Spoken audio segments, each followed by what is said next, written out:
السلام عليكم ورحمة الله وبركاته. اللهم صل وسلم وبارك على سيدنا محمد وعلى آله وصحبه وسلم تسليما كثيرا. ولا حول ولا قوة إلا بالله العلي العظيم. اللهم افتح علينا حكمتك وانشر علينا رحمتك.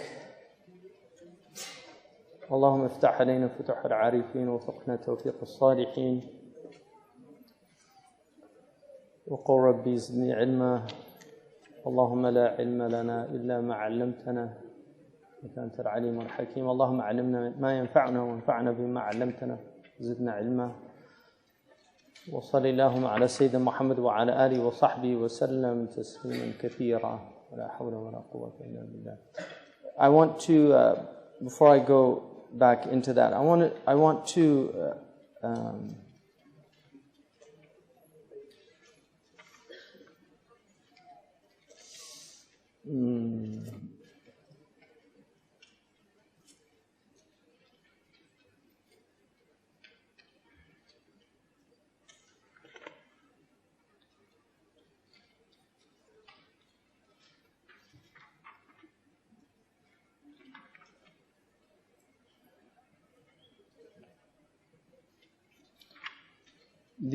one of the biggest problems in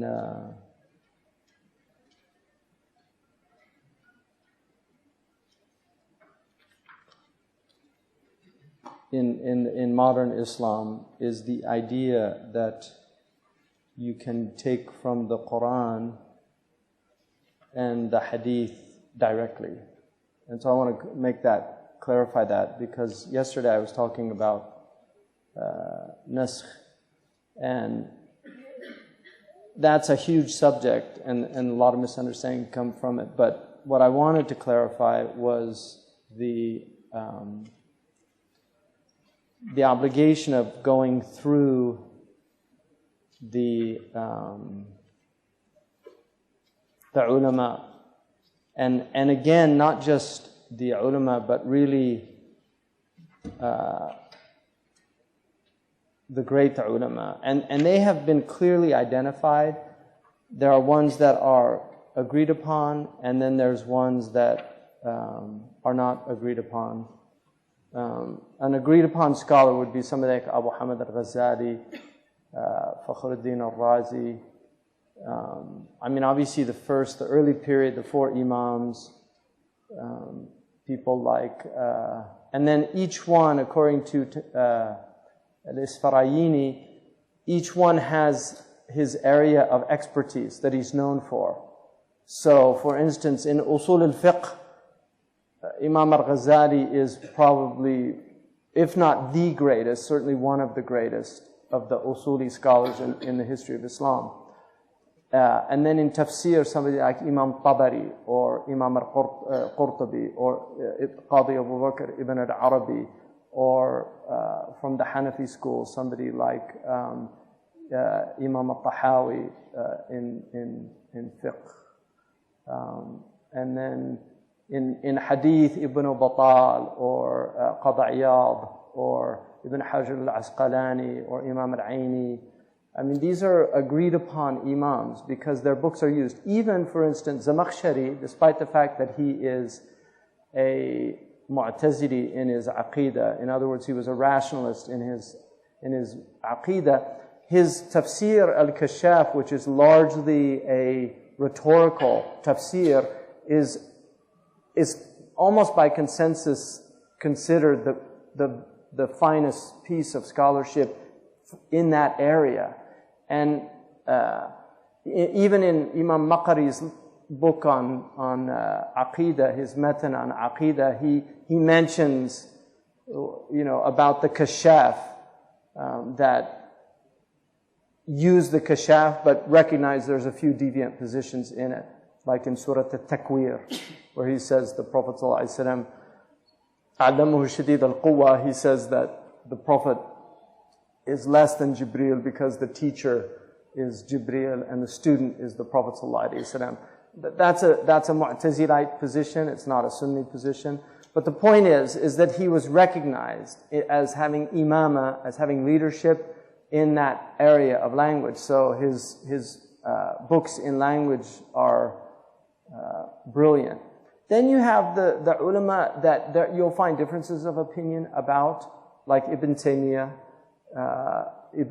Ibn Arabi, the famous philosophical Sufi, who was also a muhaddith and a mufassir, like Ibn Taymiyyah, who was a muhaddith and a mufassir. These were actually encyclopedic giants in terms of the actual amount of information that they had amassed in the religion. But you'll find ulama differ about them. So some ulama will say that Ibn Taymiyyah is a kafir, and then other ulama will say he's Shaykh al-Islam. Some ulama will say about Ibn Arabi that he's Shaykh al-Akbar, and then other ones will say he's a kafir. So you'll find this in the tradition. You'll find these splits. With those type of imams, generally the Ahl Sunnah tended to avoid them. You will find areas where they were greatly honored, but overall their books were not read a lot. Now, in the case of Ibn Arabi, I think he did have quite a following in the Ottoman tradition, and certainly in Syria he had a lot of followers, and in Iran, oddly enough, the Iranians honor him largely through Al-Qashani's work, because the Irfani tradition that's there uses him. So my point being is that you're going to find the imams that people differ about, and then you'll find the ones. Now, Abu Hamid, to be fair, there was some difference early on. There were ulama that rejected him, like Imam al-Maziri and Abu Bakr al-Tartushi, Sidi al-Harazim. The ummah pretty much agreed upon his imamah. They called him Hujjat al-Islam, the proof of Islam. And so the idea now, because you have groups that attack him, historically he was not attacked. He was really honored in the community. Some people considered him weak in hadith, and towards the end of his life he started reading hadith quite assiduously. But prior to that, he was more known for his fiqh and for his tasawwuf. So his tazkiyah, which is the ihya.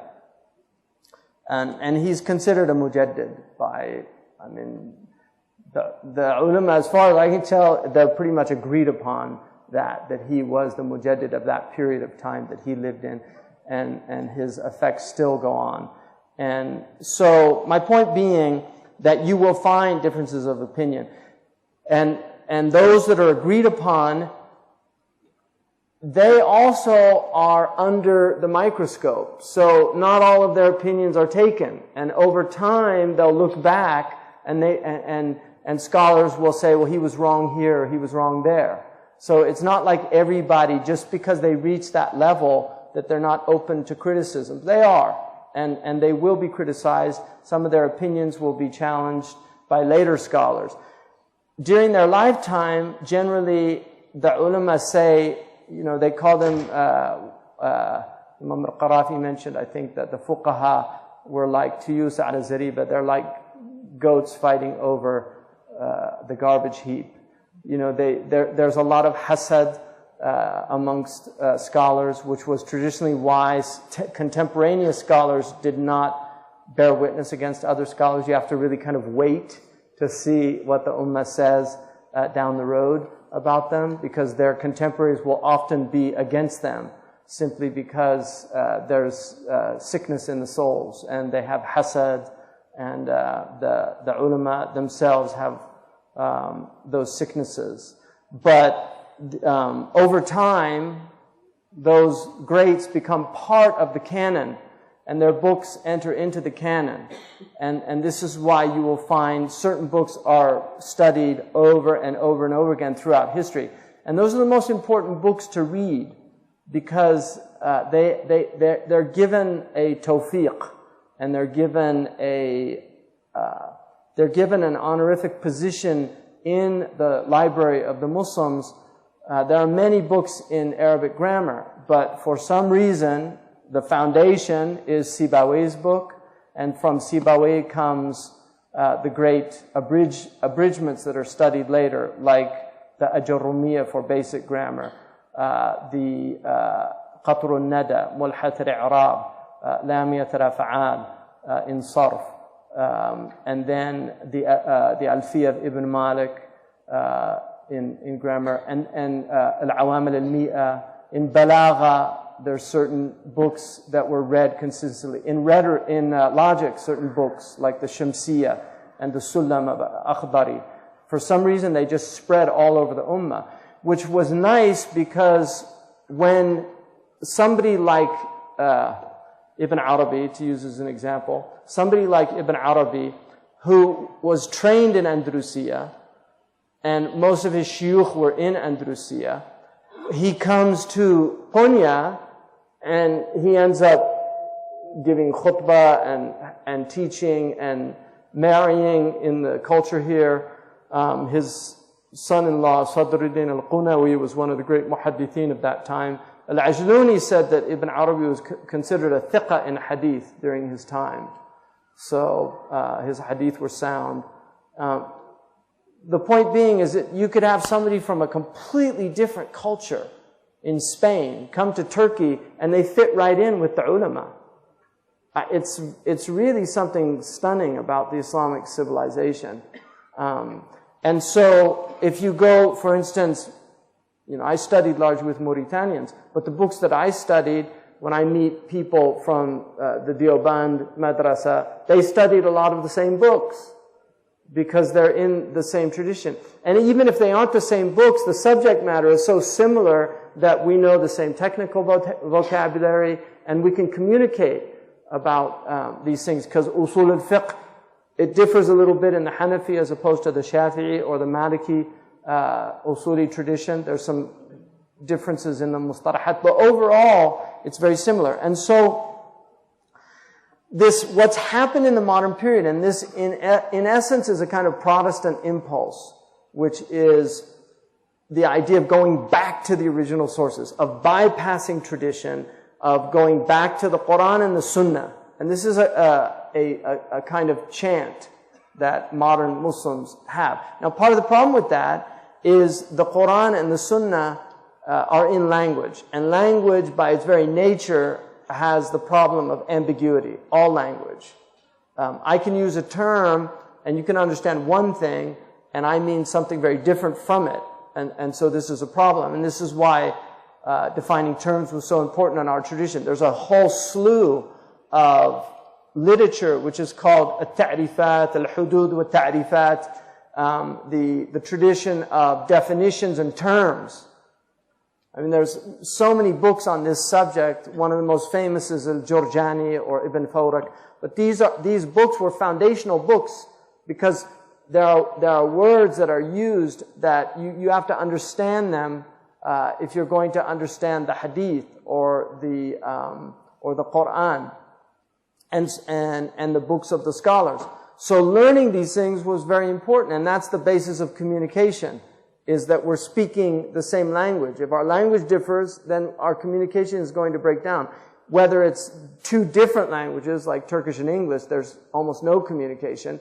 But even within the same language, if we're using terms in a different way, it's going to break down, which is one of the reasons why in adab al-bahth wal-munadhara, it's the right of your interlocutor, whoever you're engaging with in a discussion, it's the right of the interlocutor to ask for a definition. It's a right. So any word you use, the person that you're speaking with, you can say arrafhu, yani how are you defining that term? And the definition of a term is done through the 5 predicables. So that's a whole other subject, because you have to study that to do al-bahth wal-munadhara. So, in saying that abrogation is a major problem in our community, the real problem is not so much abrogation, but it's people that are unqualified that are taking the Quran and the Sunnah into their own hands and not understanding how subtle these things are. That even naskh in itself, and we assert Ahl Sunnah wal Jama'ah, all of us, we assert naskh. It's part of our tradition to believe in abrogation. It's one of the things that the Jews and the Christians differed about, because the Christian tradition, the New Testament, abrogates a lot of the Old Testament. And the Jews rejected the idea of abrogation. One of the things about the Quran is it comes as a muhaymin. It's a guardian of the previous dispensations. And so it will often clarify debates that they were having amongst themselves. And this is why the Quran will take positions. For instance, in the seven sleepers, the Orthodox tradition, they put them in their canon of saints. So they are considered saints in the Orthodox tradition. The Catholic tradition doesn't believe in the seven sleepers. They say that it's an apocryphal tradition and it doesn't have validity. The Quran sides with the Orthodox tradition on that issue, and basically argues that the Catholics made a mistake on that one. They missed them.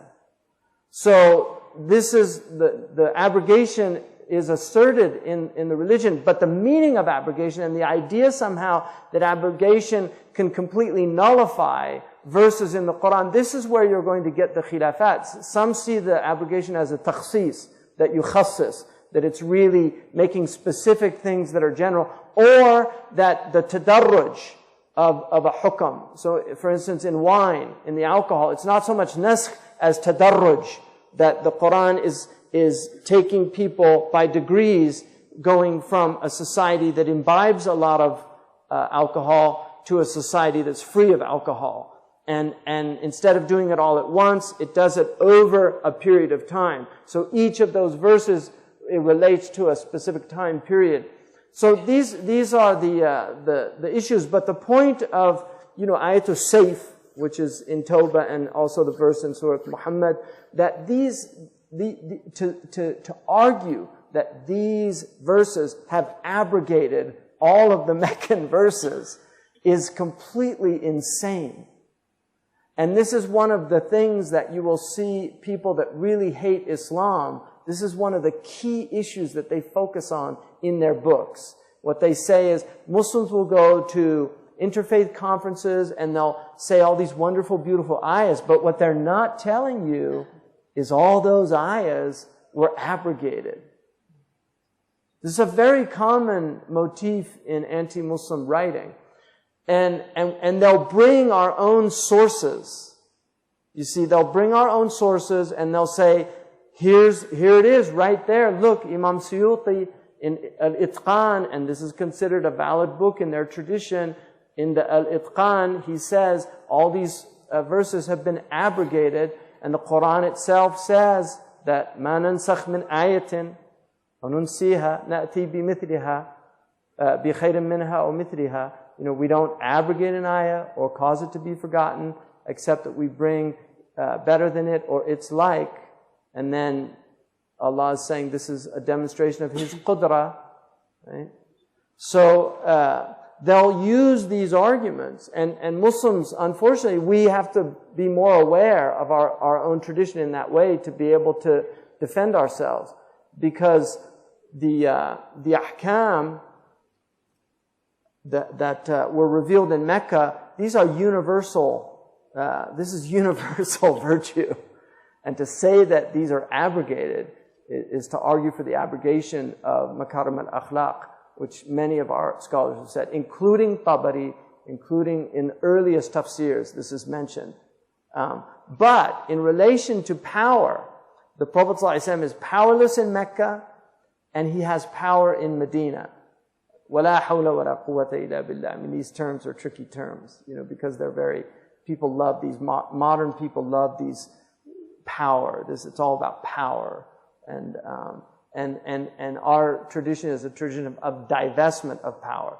But God gives power, and enables people to do things. In reality, the power is His alone. But He does enable people to do things. This is the istita'a. And so there are people over other people in this world, and they have power over them. They can exploit them. When you're in power, a certain set of rules applies to you that does not apply when you're not in power. And a lot of the problems that come with abrogation relate to this fundamental problem that for an average Muslim, all those Meccan verses should apply to him. But for a government, you don't forgive people if they wrong other people. But if you're wronged yourself, it's a high thing to do to forgive other people. And the Prophet always forgave unless it was a haqq of Allah. In his personal haqq, he always forgave people. He forgave the woman who poisoned him. And that's warada, the sunnah, that he forgave her in his haqq. If there is a qisas in that situation, it was because of the sahabi that died from the poison, according to the ulama. But in terms of his haqq, he forgave her. And there are many examples of that. And in the end, if you take anything that's harsh in the Quran, you have to relate it to the Prophet, وَلَوْ كُنْتَ فَضًّا غَلِيظَ الْقَلْبِ فَبِمَا رَحْمَةٍ مِّنَ اللَّهِ لِنْتَ لَهُمْ. It's a mercy from Allah that you were made gentle. His nature was gentle. Right? And had you been, low here is حرف امتناع and امتناع. It's impossible. وَلَوْ كُنْتَ فَضًّا غَلِيظَ الْقَلْبِ لَنْفَضُّوا مِنْ حَوْلِكَ. They would have dispersed from your presence, like people that flee. If you see people fleeing from people claiming to follow the Prophet, just know for certain that they're not following the Prophet. Because the Prophet's way is a way of attraction. It's not a way of negation. And so and then the other thing, in the 23 years in which the Prophet actually fought, rather the 13 years, because he did 10 years, because he didn't fight for the first 13 years. There were 29 ghazwa. Out of those 29 ghazwa, fighting only occurred in 11 of them. So 2/3 of his so-called battles had no fighting in them. I mean, had he been, hashahu sallallahu alayhi wa sallam, this bloodthirsty character that they describe in the West, then we would have had battles fighting in all his battles, and we would have had all this bloodshed. Less than if you look at the total number of people that were killed, and there are certain battles that the Prophet ﷺ, the biggest battle in terms of numbers, 6 people died, right? In the Khandaq. I mean, they had, all these thousands of tribes came from around Arabia to annihilate the Prophet ﷺ, and 6 people died. And Allah says that He kaffa aydihum ankum, that He's the one that prevented them. كُلَّمَا أُوقَدَ نَارًا لِلْحَرْبِ أَطْفَأَهَا اللَّهُ. That they tried to start the flames of war, and Allah put those flames out. Right? So the Prophet ﷺ actually in most situations, he did not have these huge battles. It was quite the opposite. Even at Badr, the loss of 70 people was considered a major loss in the Arabian Peninsula. If you look at all of these battles, you will find that less than 400 Sahaba died in the 23 years. That happens in one day today. And the Bani Qurayza, the so-called massacre of the Jews, I think that all needs to be restudied. One of the major sources for that was Rifa' al-Quradi, somebody from Bani Qurayza. Imam Malik didn't accept a lot of the opinions about that. He didn't accept Ibn Ishaq's narrations. Ali Barakat wrote a book of very solid history, arguing that grossly exaggerated. If you read the descriptions of, it's anywhere from 400 to 1,000 Jews being killed, and Ali's doing the whole thing. It's just, a lot of it just does not ring true. And this is part of the problem with those early sources, is that, and this is Ibn Khaldun's principle, that you have to look intelligently at history, even seerah and the hadith literature about some of these narrations.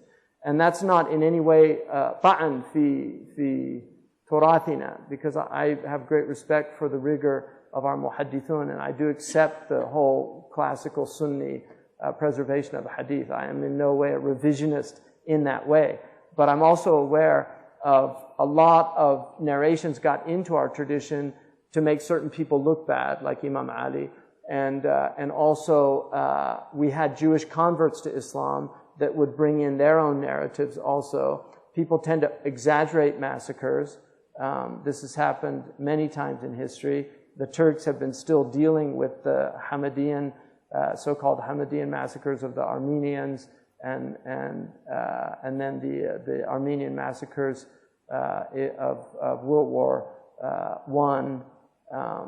Those are all very problematic areas, and that's just 100 years ago. So what about 1400 years ago? You know, if in the full light of history, there's all these debates about these Armenian massacres, then how are we going to look at things that occurred? And the hadith, the athar about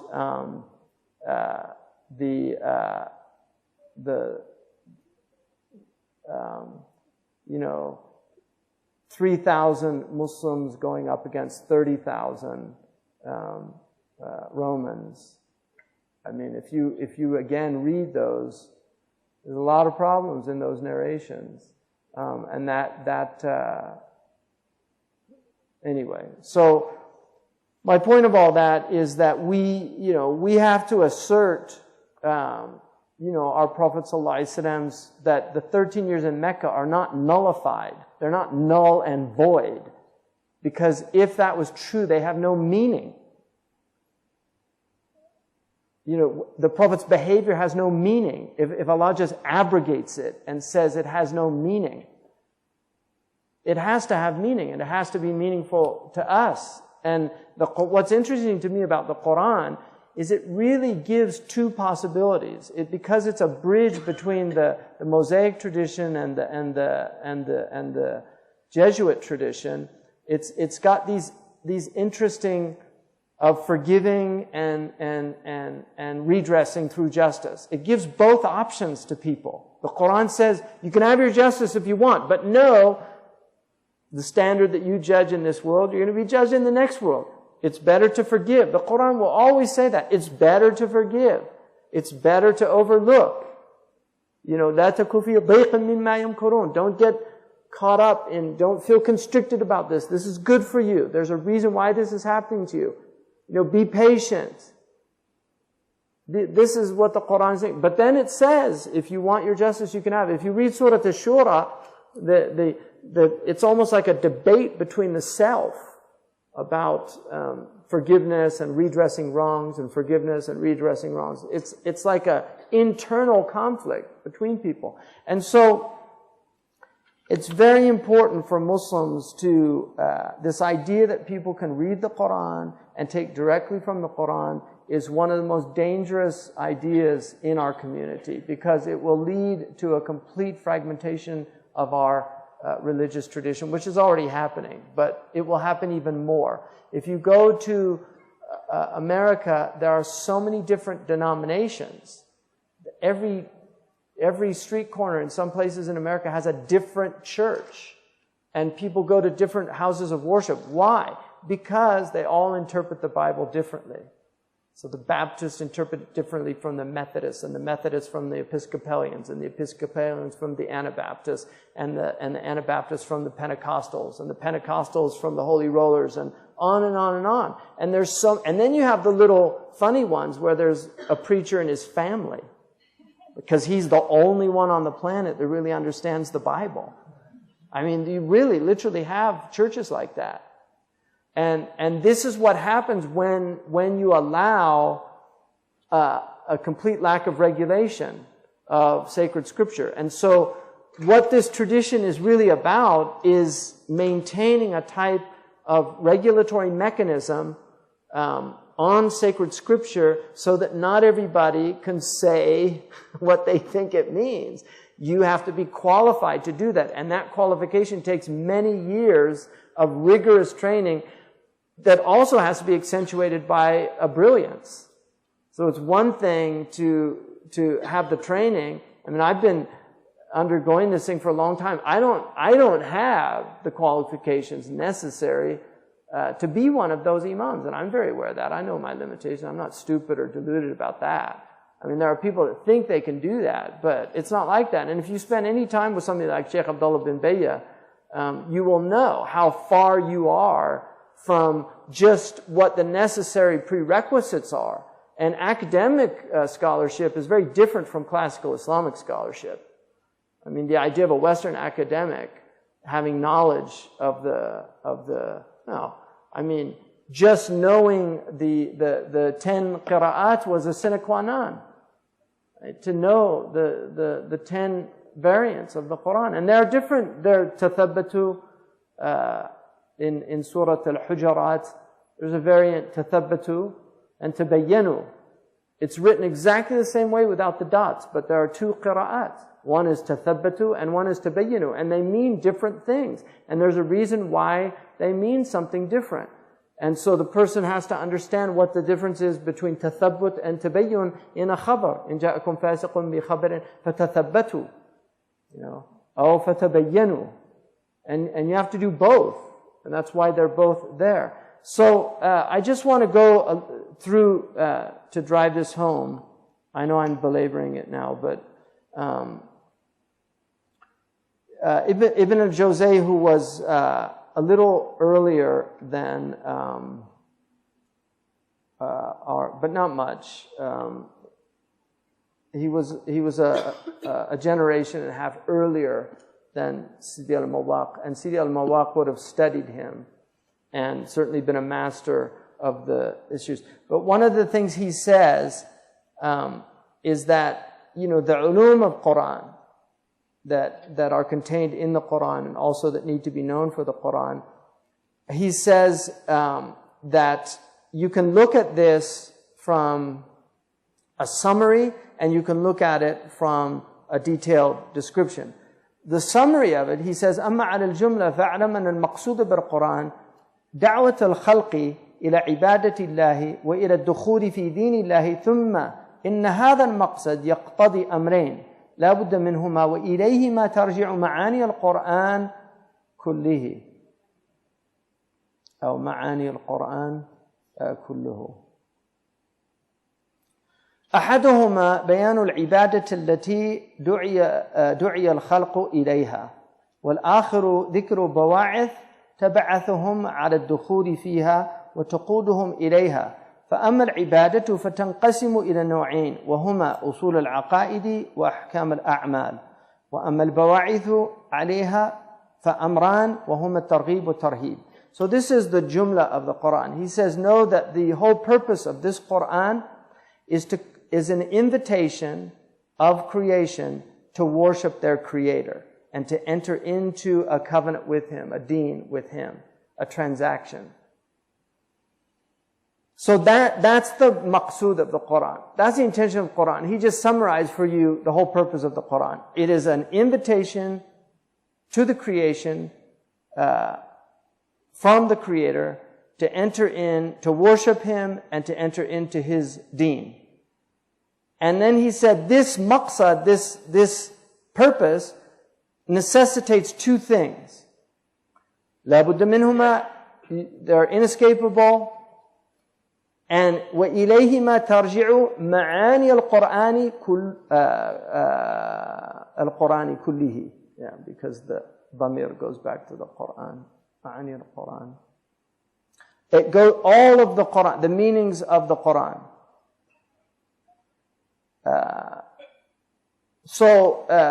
The entire Quran, it goes back to the ma'ani, to these two things. One of them is to clarify what that the ibadah is, that creation is being called to. What is the ibadah? And the second is what are the incentives that would incentivize somebody to go into that relationship and to drive them to it.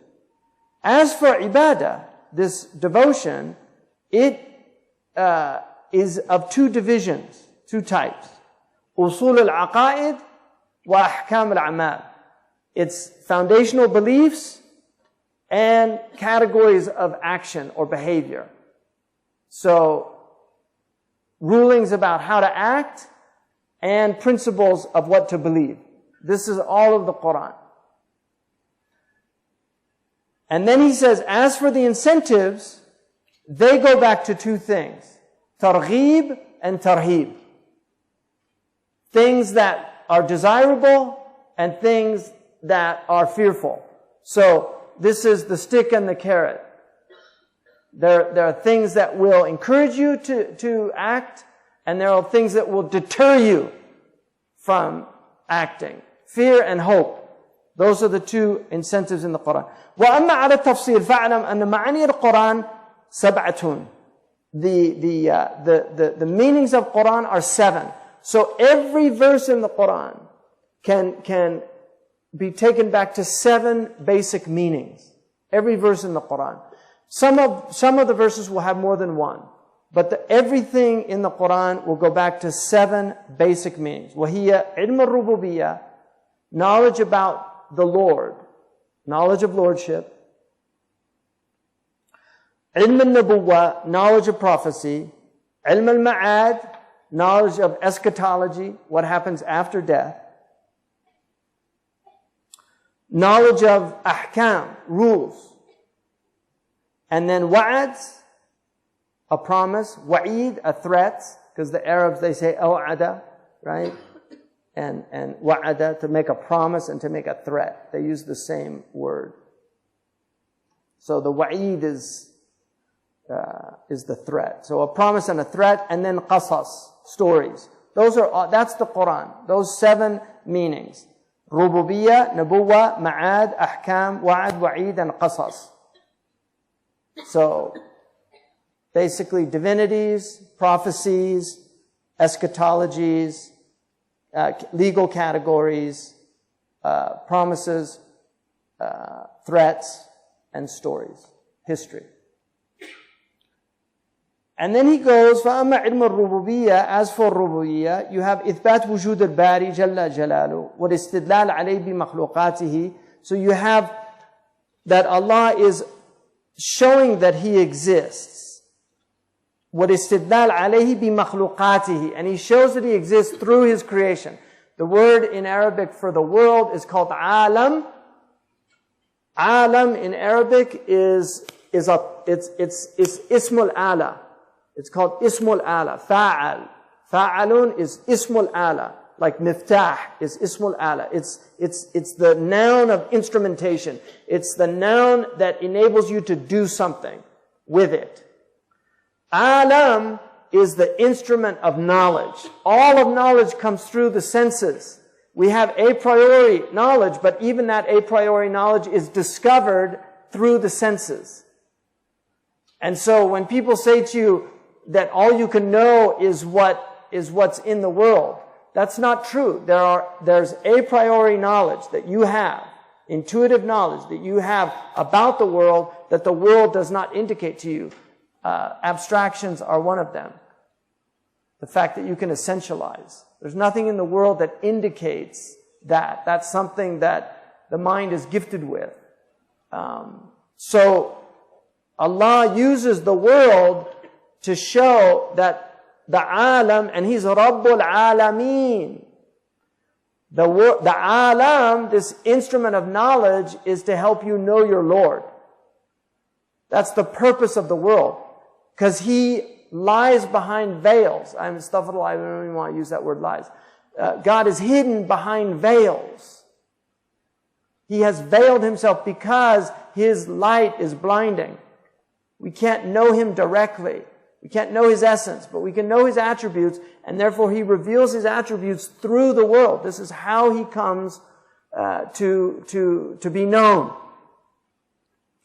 And so, وكل ما جاء في القرآن من التنبيه على المخلوقات والاعتبار في خلق الأرض والسماوات والحيوان والنبات والرياح والأمطار والشمس والقمر والليل والنهار وغير ذلك من الموجودات فهو دليل على خالقه. All those things in the Quran that are talking about thinking about creation, considering the creation of the earth, the heavens, animals, foliage, winds, rain, the sun, the moon, وَاللَّيْلِ, right? وَالشَّمْسِ وَالضُّحَاهَا. All these verses are to make you think about this vast creation that He has made. And all those other things that are mentioned, these are all proofs of the Creator. And this is the way He asserts His wahdaniyah, because His oneness will be understood through this. If you contemplate it deeply enough, you will arrive at oneness, because there are proofs against the multiplicity of sources behind this. This is the argument from what's called the first cause, which is a very sophisticated and difficult argument that people don't fully grasp because they haven't taken the time to study it. It actually, traditionally, in the Christian tradition, they spent 15 years studying these issues. 15 years in seminary. People now, they read St. Thomas's gross abridgments of these arguments, and they think, oh, there's nothing here for me. I don't believe in this. But if you reflect deeply about where this came from, you fall into two major problems, dawr wa tasalsul. And so all of these things are to take people out into an understanding of God's unity. وَالرَّدَّ عَلَى الْمُشْرِكِينَ وَالتَّعْرِيفِ بِصِفَاتِ لَا مِنَ الْحَيَاةِ وَالْعِلْمِ وَالْقُدْرَةِ وَالسَّمْعِ وَالْبَصَرِ وَغَيْرِ ذَلِكَ مِنْ أَسْمَائِهِ وَصِفَاتِهِ وَالتَّنْزِيهِ عَمَّا لَا يَلِيقُ بِهِ. So these are proofs of the Creator, His oneness. They're refutations of people that associate with God. They're also ways of coming to know the attributes of God, such as life, knowledge, power, hearing, sight, and all these other things from His names and His attributes, and removing any association with Him that would be inappropriate to associate with Him. That's rububiyyah in the Quran. أما النبوة فإثبات نبوة الأنبياء عليهم الصلاة والسلام على العموم. It is to establish or assert the reality of prophecy of the prophets, may peace and blessing be upon all of them, in general, وَنَبُوَّةِ مُحَمَّدٍ صَلَّى اللَّهُ عَلَيْهِ وَسَلَّمَ عَلَى الْخُصُوص, and specifically the Prophet Muhammad's prophecy. And this is why the great Muslim obsession was not with proving the existence of God. It was actually proving the existence of prophets, especially our Prophet Muhammad. Because if you can prove the Prophet, then it follows, if the Prophet's telling you there's a God, it's obvious. So they really wrote many books of Dalail al-Nubuwwah, proving the Prophet ﷺ, the fact that he was predicted by so many previous dispensations, the fact that he had factual miracles. There are miracles that could not be a lie because the Quran actually mentions them, and the Quraysh were there, and the Quran doesn't say anything about the Quraysh denying it, because they saw these things with their own eyes. Because there are things in the Quran where the Quraysh will actually say that's not true. They'll refute things. But certain things they didn't. And this is one of the interesting things about Orientalists. If anything in our tradition puts the Muslims or the Prophet ﷺ in a bad light, it's treated as history. They always just treat it as history. But anything that has any miraculous element, it's clearly fabricated. So Aisha's age is history. But the palm tree that moaned in the masjid, clearly fabricated. Right? Even though there's debate about Aisha's age. And al-Bukhari, I mean, you could easily have dropped just the 10 marker. There are ulama that say she was 16, not 6. So there, and many examples like that.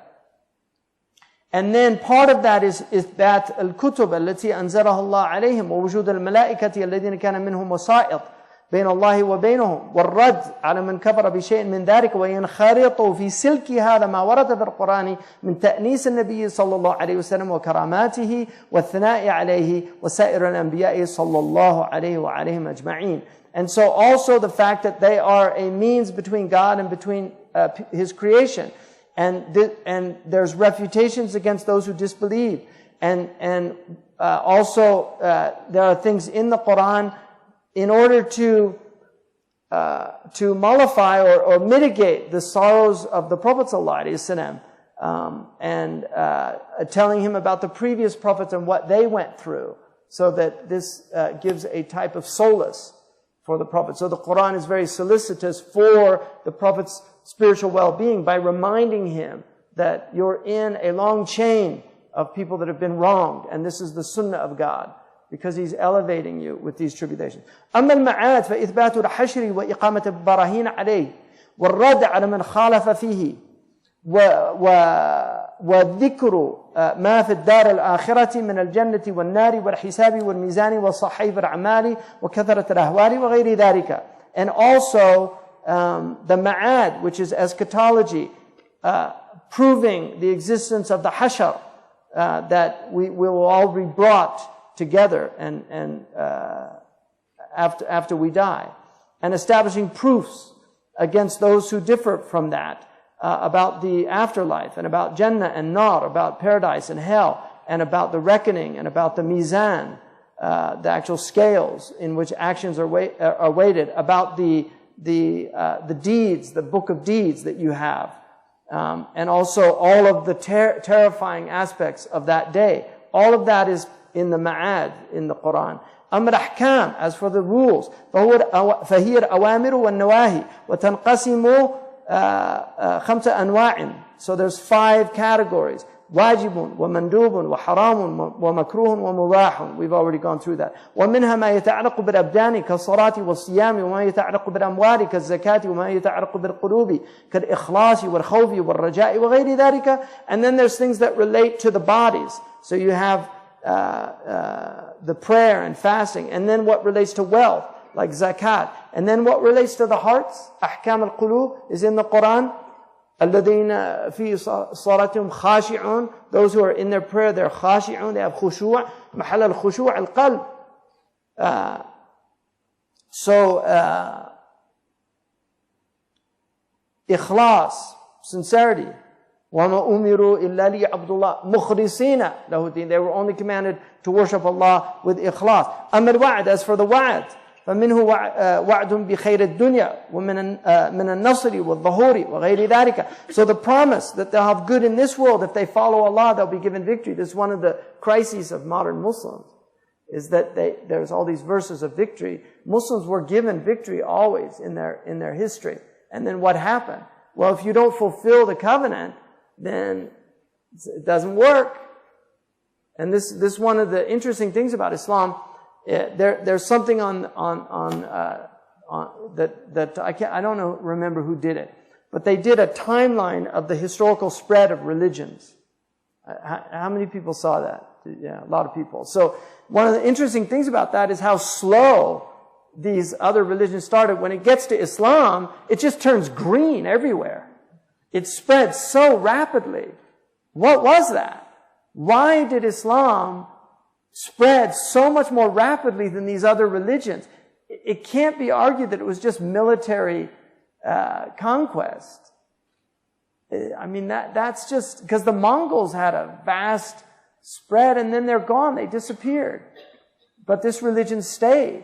Why is that? Why is it that 96...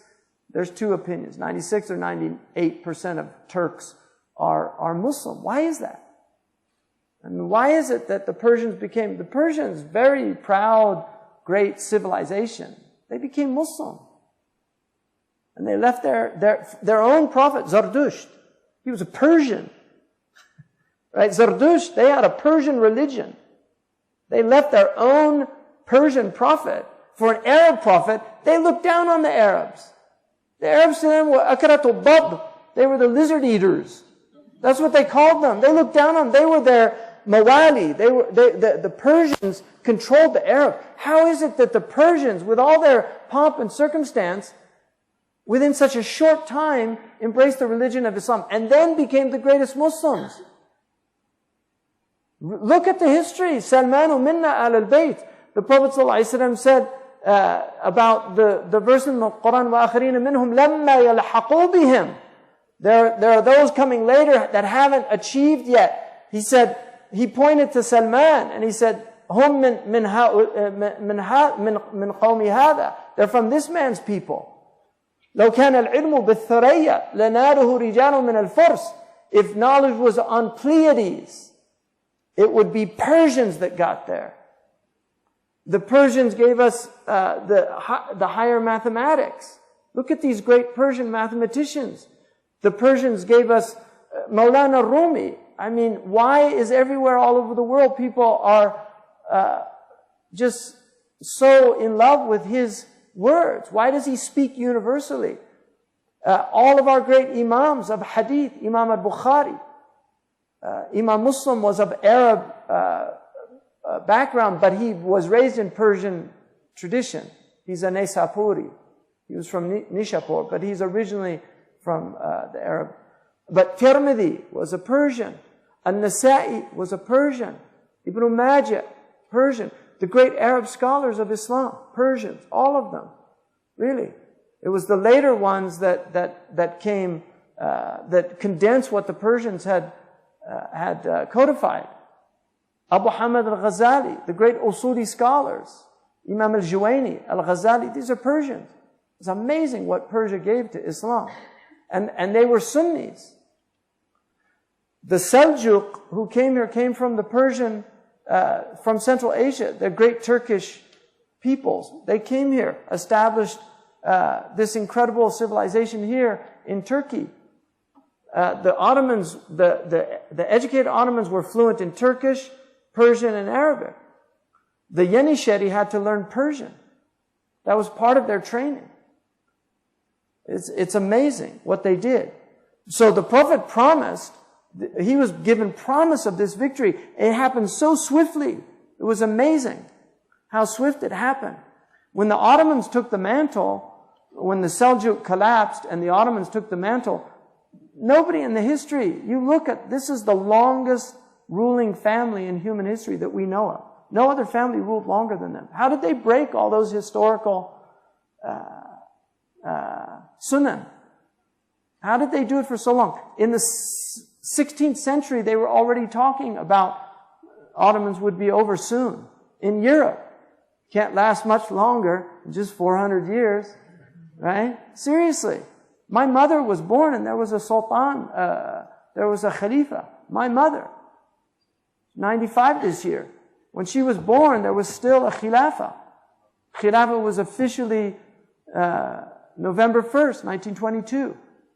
And then 24, it's ended completely with the establishment of the Republic.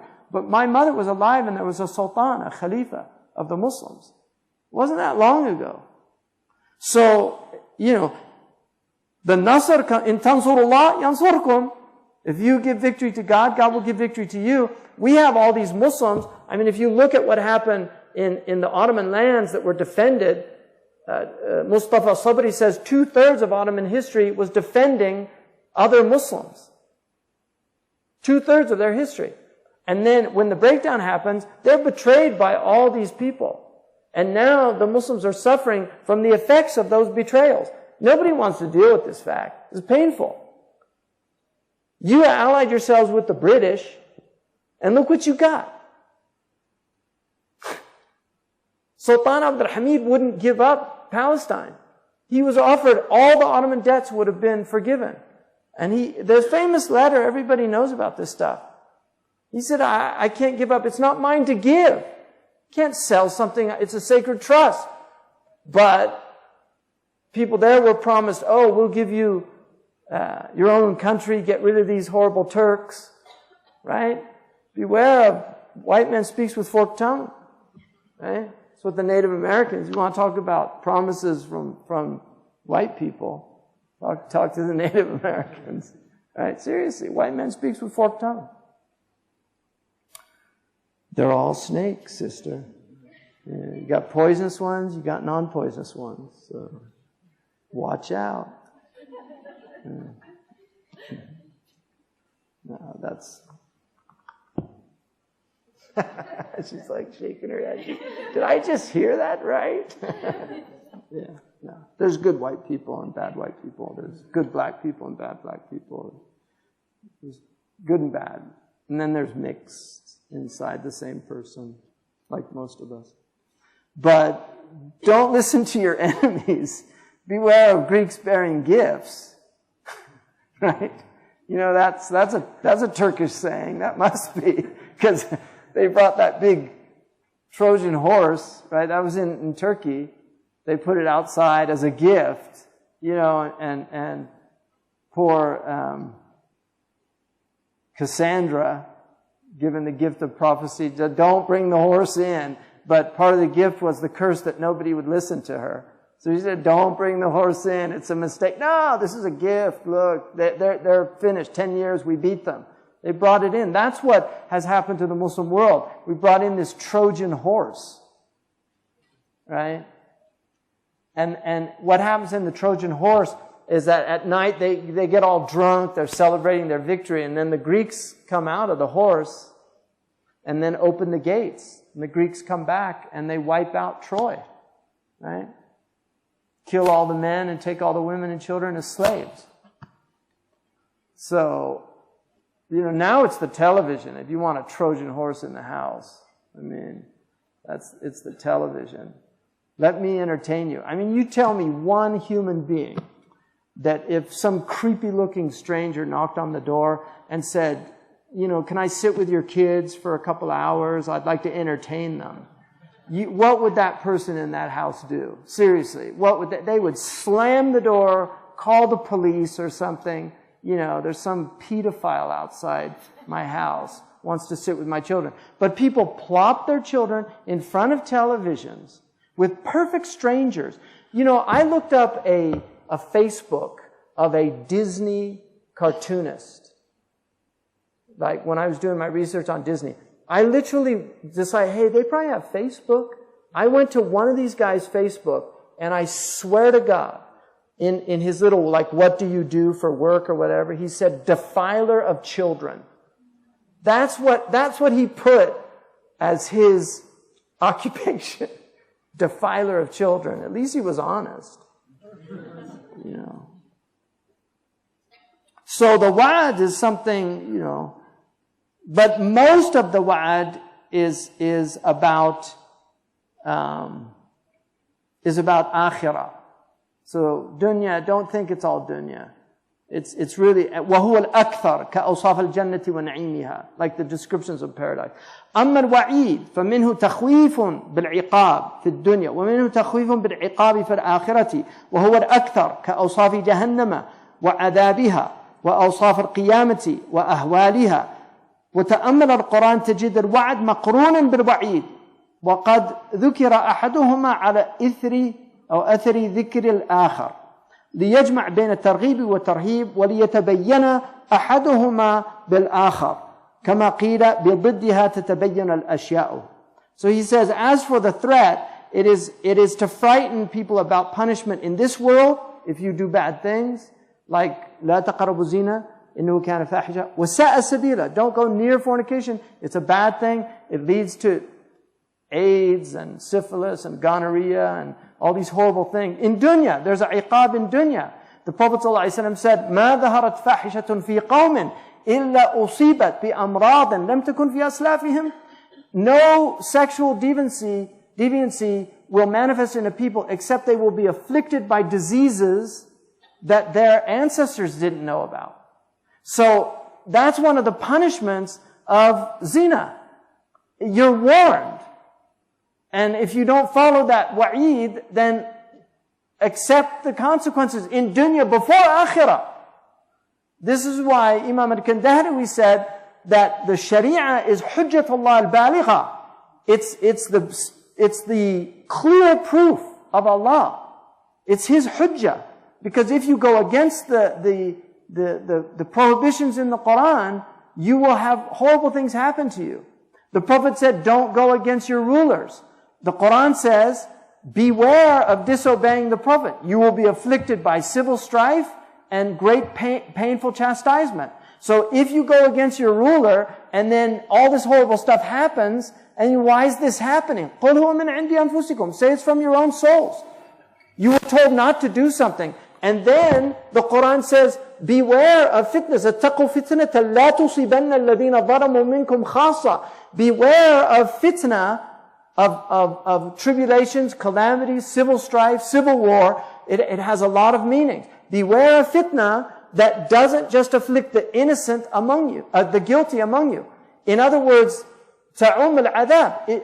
The fitna afflicts everybody. And the Mufassirun say, if fitna only afflicted the unjust amongst people, there would be no reason to do amr bil ma'ruf and nahi anil munkar. There's no reason to enjoin right or forbid evil, because he's going to get his, just wait. But when you see people doing openly sinful things, oppression, and all these things outwardly, or sexual profligacy and these things, then you start thinking, if I don't condemn this, this is going to afflict me. So you're actually protecting yourself. Self-preservation is the first instinct. You're protecting yourself. And this is why the harm principle, John Stuart Mill's harm principle, doesn't work for Muslims. Because he has no metaphysical concept of harm. We have a metaphysical concept of harm. That if we allow these types of deviancies to manifest in a civilization or a culture, and we don't condemn it, then it's going to afflict all of us. We'll get the diseases that their sinfulness is accruing. They'll start afflicting our innocent people through blood transfusion or through other means. This is a reality. And it's not hatred towards those things. It's recognition of what these things mean to a culture and a civilization. They're dangerous things. And history shows that this is true. That's why the Quran is 1/3 sacred history. Look at the rise of people and look at their fall. They rise when they obey and stay within these limits, and they fall when they disobey and begin to transgress these boundaries that have been set for them for their own preservation. These are for their own good. وَأَمَّا الْقَصَصِ. As for and then he says, you will always find, تَأَمَّلَ الْقُرْآنِ. Reflect on the Quran, تَجِدَ الْوَعْدِ مَقْرُونًا بِالْوَعِيدِ. You will always see in the Quran, if there's a promise, a threat follows. If there's a threat, a promise follows. That it's fear and hope. I've told this story before, but I was literally, I wasn't in the bar, but I was in a hotel that had one of those open sitting areas, and you could buy drinks or coffee. And this guy was drinking a Heineken beer and reading a translation of the Quran, which struck me as so odd. And I just said to him, he was sitting across from me, I said, how are you finding, I was in a suit and, no indication outwardly that I was Muslim. I said, how are you finding that book? He looked at me and said, this is a very interesting book. I said, really? He said, yeah. I said, how'd you come about reading it? He said, well, I'm doing business in the Gulf, and I thought, I should know something about their beliefs, and so I wanted to read, and I've been reading it. And he said, this book makes a lot of sense. And then he said, it's very interesting because, it's always like it scares me, but then it kind of relieves my fears. It creates this tension. And I said, wow, you got that on the first reading? That's pretty impressive. So, Amma al-Qasas. And then he says, in order to join targhib and tarhib together, the both, fear and hope. لِيَتَبَيَّنَ أَحَدُهُمَا بِالْآخَرِ. So you can understand one in light of the other, as it's said by the Arabs, بِضِدِّهَا تَتَمَيَّزَ الْأَشْيَاء or تَتَبَيَّنَ الْأَشْيَاء. By opposites, things are known. You know the night because of day.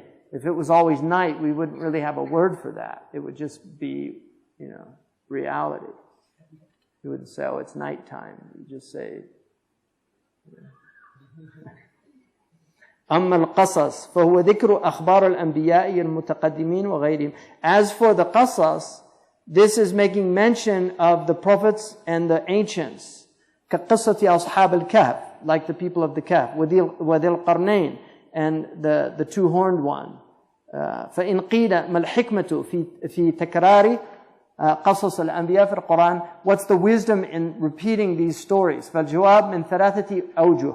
It has 3 aspects, this hikmah.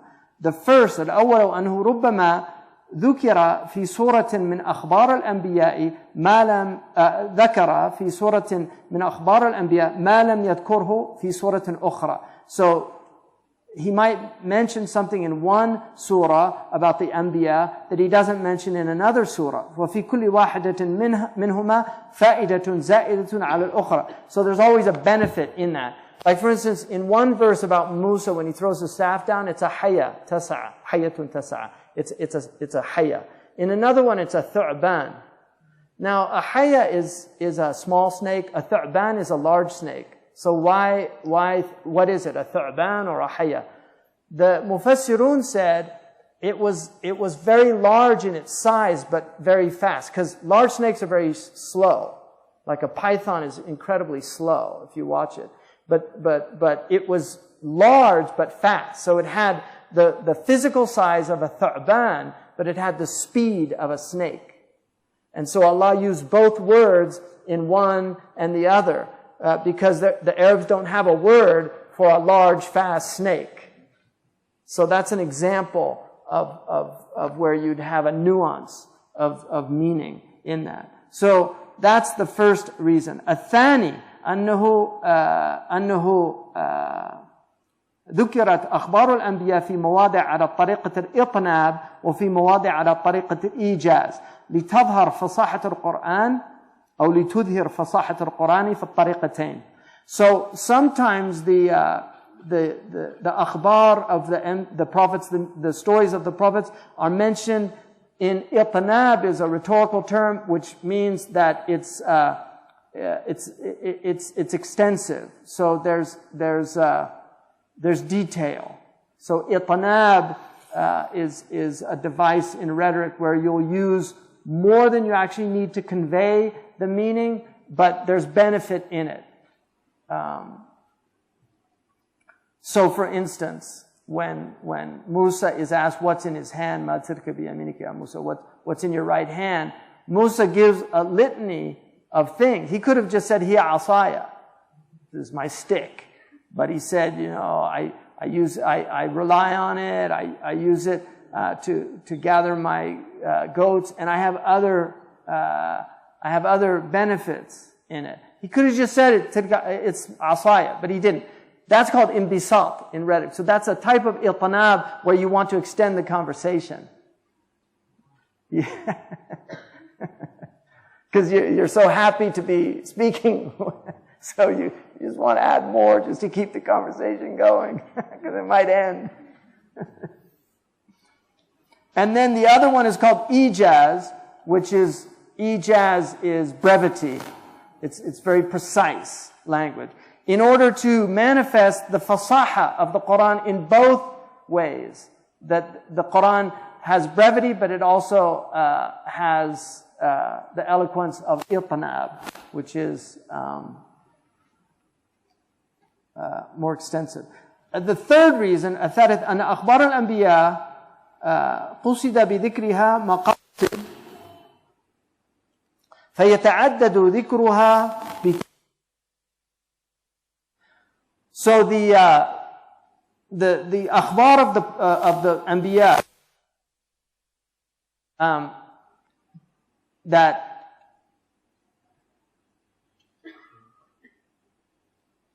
that what's intended by them are different aims. So يتعدد ذكرها بتعدد تلك المقاصد. So the mentioning of them multiplies with the multiple intents and purposes of the stories. فمن المقاصد بها إثبات نبوة الأنبياء. Among those aims is to establish the prophecy of the prophets. المتقدمين بذكر ما جرى على أيديهم من المعجزات. So, for instance, the ancients, by mentioning the miracles that happened at their hands, وذكر إهلاك من كذبهم بأنواع من الإهلاك, and also mentioning how those who denied their truth were perished in different types of destruction, like floods and winds and other things. ومنها إثبات النبوة لمحمد صلى الله عليه وسلم لإخباره بتلك الأخبار من غير تعلم من أحد وإلى ذلك الإشارة بقوله تعالى ما كنت تعلمها أنت ولا قومك من قبل هذا. So in Surah Hud, Allah says you didn't know this or your people before this. Like, so where did you get this information? Because you didn't know it. ومنها إثبات الوحدانية. ألا ترى أنه لما ذكر إهلاك الأمم الكافرة قال فما أغنت عنهم آلهتهم. Right? So their gods didn't help them. Right? ومنها الاعتبار في قدرة الله وشدة عقابه لمن كفر. And also, just reflecting on the divine power of God and the fiercefulness of His punishment. ومنها تسلية النبي صلى الله عليه وسلم عن تكذيب قومه له بالتأسي بمن تقدم من الأنبياء. And so, وَلَقَدْ كُذِّبَتْ رُسُلٌ مِّن قَبْلِكَ. Prophets were denied before you. You're in that line, so expect to be denied in Surah Al-An'am. So just giving the Prophet solace and letting him know. ومنها تخويف الكفار بأن يعاقبوا كما عوقب الكفار الذين من قبلهم إلى غير ذلك مما احتوت عليه أخبار الأنبياء من العجائب والمواعظ واحتجاج الأنبياء وردهم على الكفار وغير ذلك. فلما كانت أخبار الأنبياء تفيد فوائد كثيرة ذكرت في مواضع كثيرة ولكل مقام مقال. And also because it's to create fear in those who disbelieve, that this is what happened to previous people. So you should be forewarned and showing them these things. And so there are great benefits in mentioning all these things. And then he says, وَلِكُلِّ مَقَامٍ مَقَالٍ. And then every situation has its appropriate words. And so,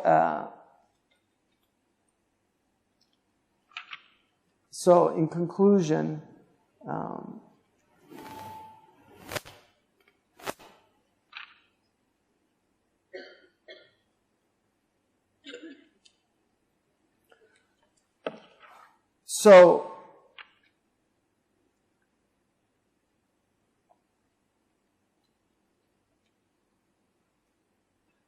So before you can speak about the Quran, you have to know 12 knowledges.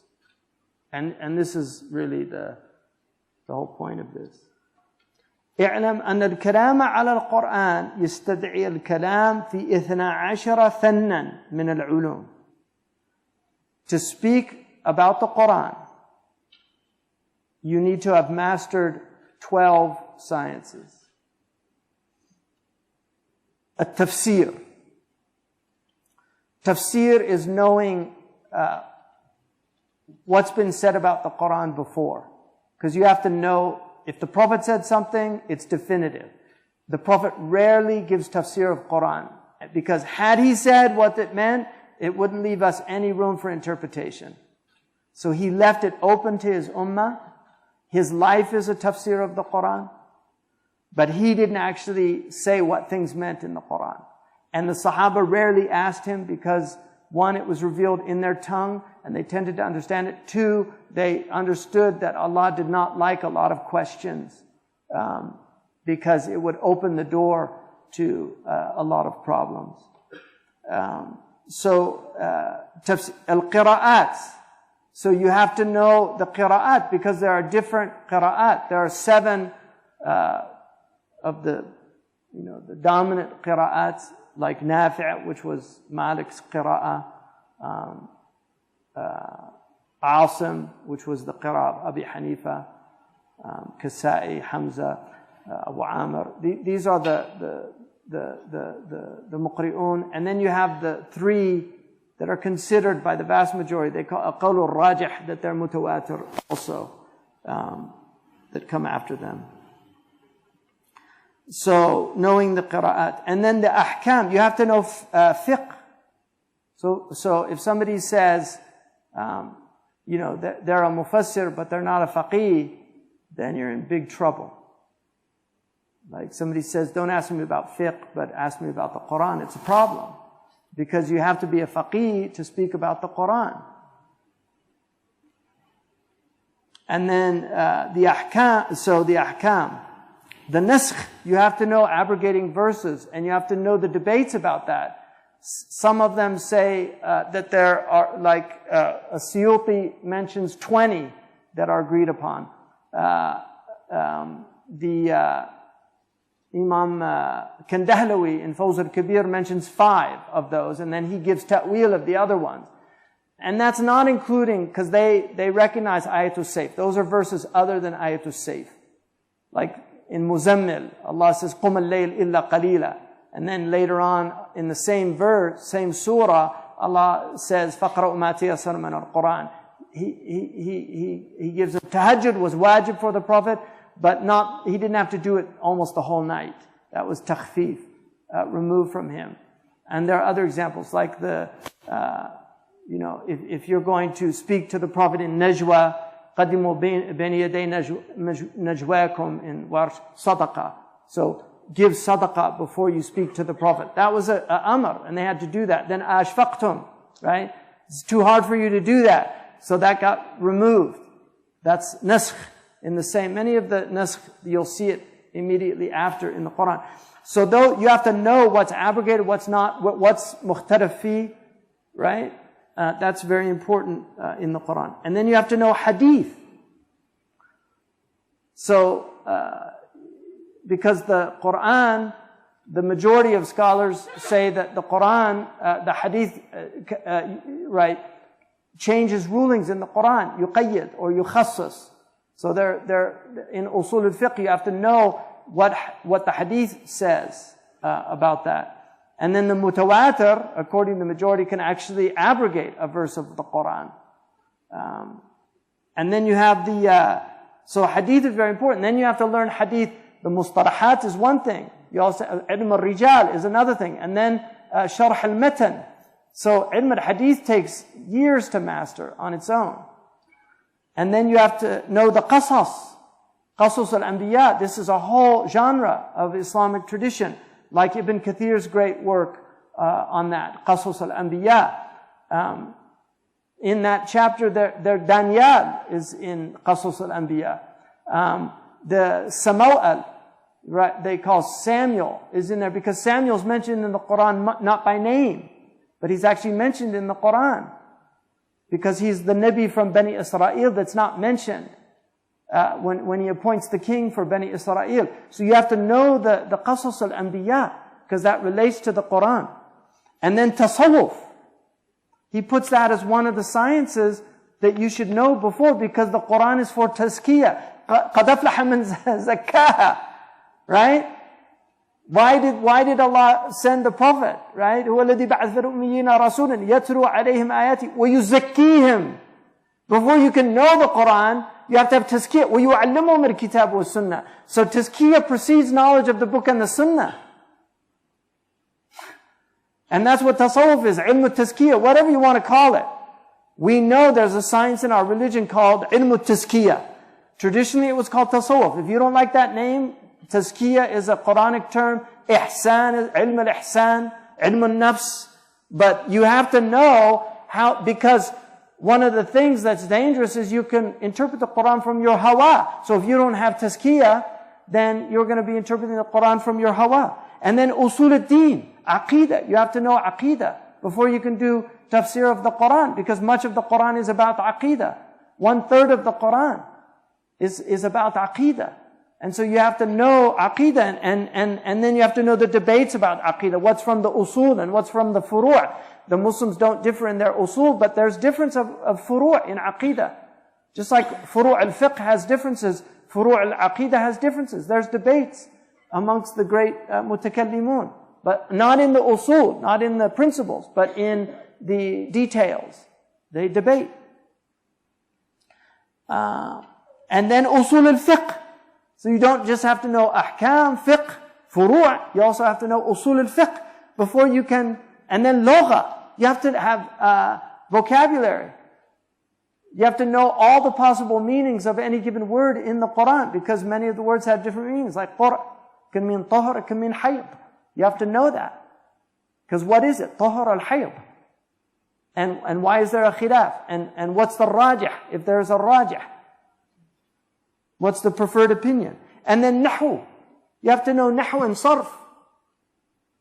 So you have to know grammar, because if you haven't learned grammar, you'll make terrible mistakes.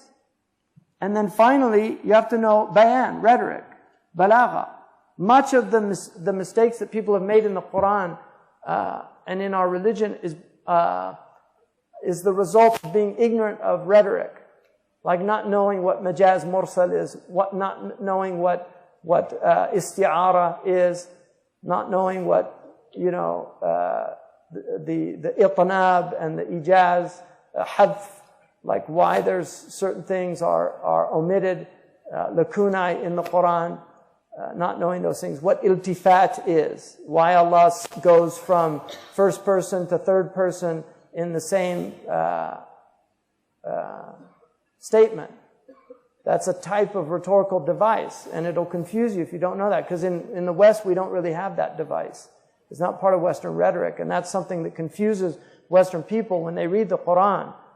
Why does it go from first person to third person like that? Because we don't do that in Western literature. But in Arabic, it's a type of tanbih.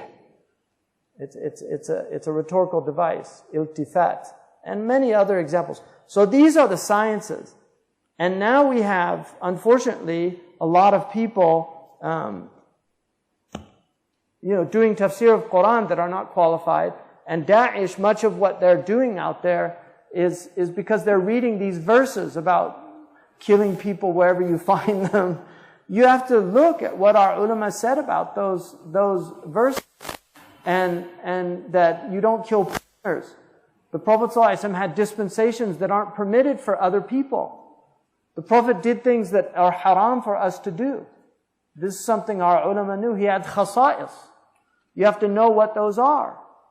You have to know, for instance, that burning people is not permitted because of the hadith, أَمَرْتُكُمْ أَن تُحْرِقُوا فُلَانًا وَفُلَانًا فَلَا تُحْرِقُوهُمَا وَاقْتُلُوهُمَا إِذَا وَجَدْتُمُوهُمَا. I told you to burn so-and-so and so-and-so. Now I'm telling you, don't do it.